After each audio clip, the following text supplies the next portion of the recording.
शिरगाव चेकपोस्टजवळ गोमांस जप्त, दोघांविरुद्ध गुन्हा दाखल।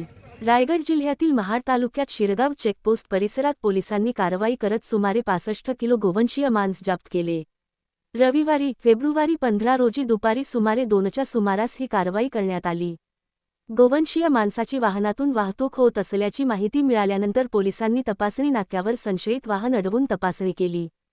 तपासणीदरम्यान महिंद्रा जितो MH06 बु 1766 या चारचाकी वाहनातून अंदाजे 65 किलो मांस आढळून आले। पोलिसांनी सुमारे 16,250 रुपये किंमतीचे मांस तसेच सुमारे 1 लाख रुपये किंमतीचे वाहन असा एकूण 1,16,250 रुपयांचा मुद्देमाल जप्त केला आहे। या प्रकरणी दोघांविरुद्ध महाड शहर पोलीस ठाण्यात भान्या सम 2023 चे कलम 325, 3.5 तसेच महाराष्ट्र प्राणी संरक्षण अधिनियम 1976 अंतर्गत गुन्हा दाखल करण्यात आला आहे। महाशिवरात्रीच्या दिवशी घडलेल्या या घटनेमुळे काही काळ परिसरात तणावाचे वातावरण निर्माण झाले होते। पोलिसांनी परिस्थिती नियंत्रणात ठेवत पुढील तपास सुरू केला आहे।